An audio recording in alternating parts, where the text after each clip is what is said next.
DNA differentiates every individual's identity. It is the very code for life. Hi, I'm Sfiso, and you're watching Simple Educational Concept.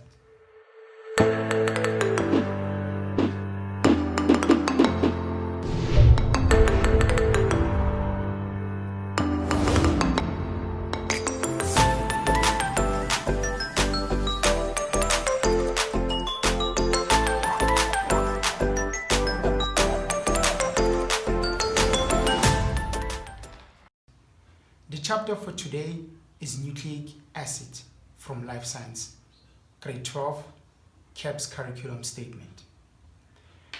It begins with the definition for nucleic acids. We have two types of nucleic acids, which is DNA and RNA. Now, DNA, it is an acronym which actually stands for deoxyribonucleic acid. And RNA also stands for ribonucleic acid. DNA in nature, it is found as a helix and has a relatively long chain, whereas RNA has a short chain. Now, mostly we're going to be concentrating on DNA, which is the very code for life. And why is it the code for life? Now, you might ask yourself, where do we actually find the DNA and where is it located, this very important nucleic acid? DNA, it is located in the nucleus in each and every cell of a living organism. Now, this is a normal cell and it has a normal nucleus. Now, a nucleus has a nucleolus, which contains a little bit of RNA, which is also known as rRNA. But now here we have genetic material which contain DNA, also called as chromatin network. As you can see, everything is a tangled network which actually forms its nature called the double helix. That's where it's actually located. Now, DNA can actually be made as fingerprints. Yes, this is one of the reasons we call it DNA fingerprint, where at the laboratory they use an X-ray scan vision, DNA scan, which uses X-ray visions to produce these fragmented bars. As you can see, fragments of space. Now, these are different individuals and forming a DNA fingerprints with different identities. This is what happens when you show DNA under a X-ray vision scan. Now, in an X-ray film screen, this is what we see. Now, these are different individuals. They use DNA in a crime scene to solve a crime scene. We can actually see that this might be the victim and these might be three suspects that are actually not yet convicted by the law that they made a different kind of crime. Now, if this is a victim, we need to match maybe this one DNA is actually found in the crime scene. They will use this one to actually match the suspect that will be brought in by the law. Now, if this DNA doesn't match these three suspects, it means that they are not guilty of what they've been convicted about. So DNA, it is also used to connect lost relatives and even for paternity tests. DNA, it is very useful and it is the very thing and a code for life. Now, you might ask yourself that what is the structure of this important code for life? The structure of it has the basic unit structure, which is the nucleotide. Whereas the nucleotide has a phosphate a sugar, and a nitrogenous base pair. Now, these things are connected this way, where the bond between the phosphate and a sugar is called a sugar-phosphate bond.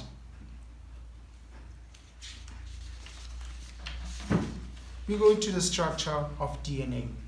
The structure of DNA, it's a double strand. Now, in this double strand, its nucleotides and the nitrogenous base pairs are connected by weak hydrogen bonds, well, to allow for DNA replication, as we did that in grade 10. Now, these weak hydrogen bonds, they break at some point for protein synthesis or to create DNA replication. As you all know that before any cell can divide or anything can happen, DNA replication needs to take place. Now, these nitrogenous base pairs of DNA, we use what I call, my high school teacher used to say, at good child. Well, at means something and good child means something. Now, this at, let me write something, at good child, okay, oops, good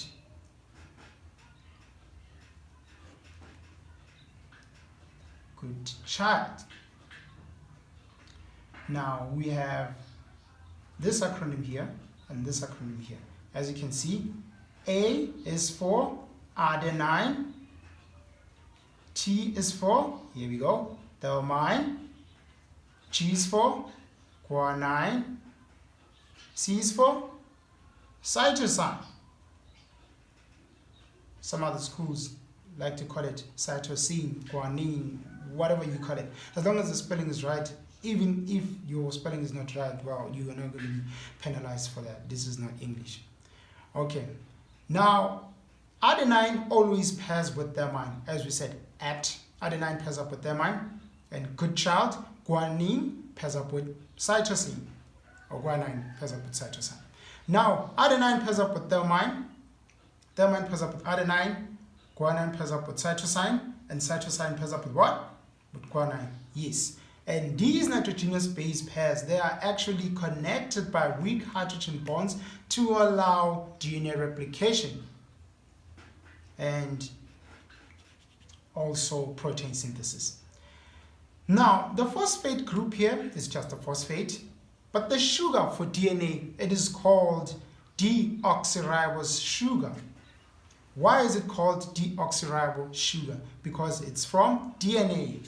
Now, we'll look at the structure of RNA, very different from DNA, because it is a single strand. Now, since RNA is a single strand, well, it has a sugar that is called ribonucleic sugar. Yes, or we can call it ribose sugar. Yes. Now, if it is called ribose sugar, it is because of RNA. Now, RNA has a very different structure because it's a single strand, and it has also different sequence that is used of nucleotides pairing. Remember here there's no pairs, but instead of thymine, it has uracil. Yes. Now, how can we spot that this is RNA? We can only spot it with a single strand or uracil instead of thymine. Those are the differences between DNA and RNA. And of course, it also has a relatively short chain. Moving right along. Now, since we know that we have two types of nucleic acid, which is DNA and RNA, these things work hand in hand. In order for us to have a protein synthesis, maybe the creation of proteins, we need to have RNA to work for us. So now we have these enzymes, especially when it comes to DNA replication. We use an enzyme called DNA polymerase. But now, an enzyme that we mostly use for protein synthesis, since we're going to create a messenger RNA, that enzyme is going to be called RNA polymerase. Yes. And let's get right to it then.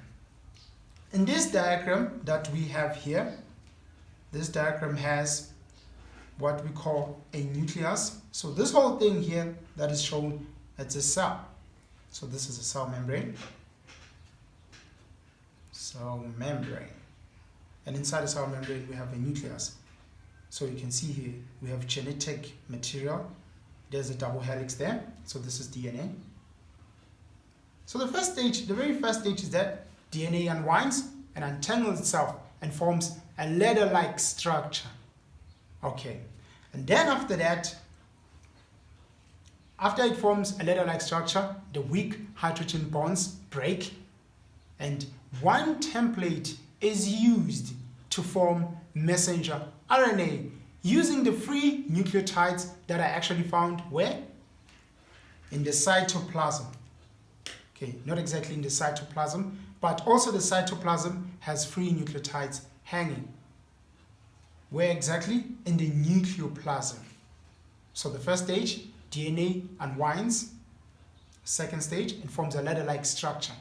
And one template, it's going to be used as what? As a template to form messenger RNA.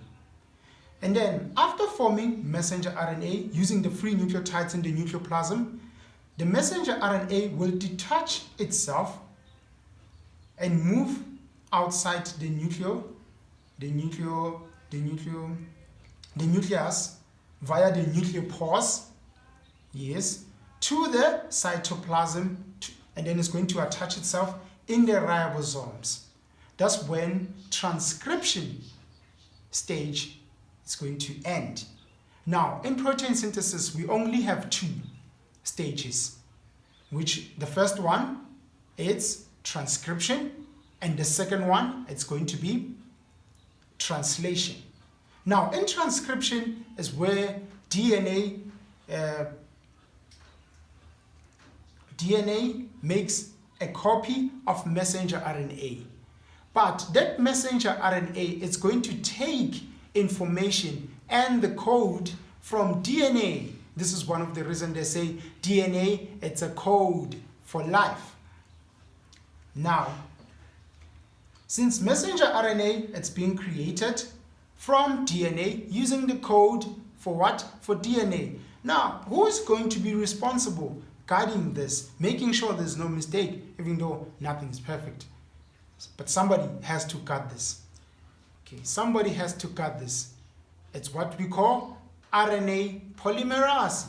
Yes.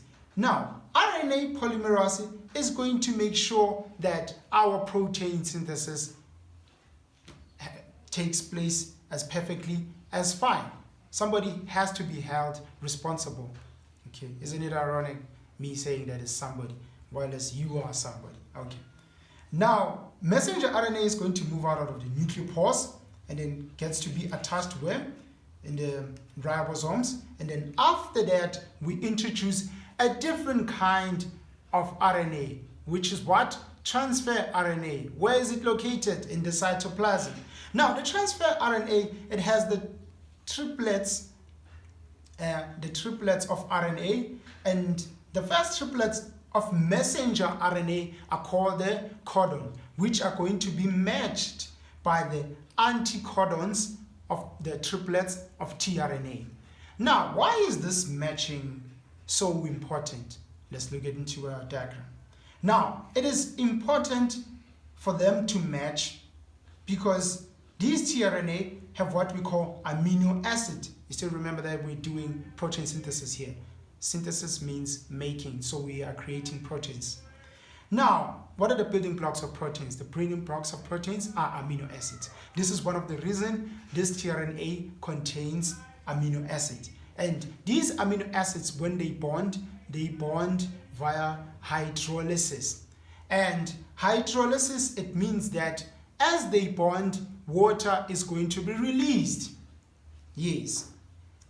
But now the bond in between the amino acid is called the peptide bonds. And as the chain grows, it's going to form a polypeptide chain, whereby a polypeptide chain forms a specific proteins. The first codon, it means start reading the message, because you still remember here we are translating, and when you translate you read the message. Now the first triplet, it's going to be called start reading the message, and the end of it, it's going to be called stop reading the message. Now a specific sequence is going to form a specific protein. It can be your eyelashes, your type of muscle tone, your skin color, your iris, your pupil, and all of that. And that is all about protein synthesis. We've covered nucleic acid, we've covered DNA, we've covered the uses, we've covered the structures, the location, and where it's actually being found. DNA is used everywhere in the medical laboratories, and we can actually get DNA from everything, and literally everything, from your saliva to your eyelashes to your hair. With that being said, ladies and gentlemen, we've come to the conclusion of this video. Hope you enjoyed it very much, as I'm very happy that I've delivered this message to you. Hope this helps everyone. Do let us know in our comments below, and that is all. See you in the next video.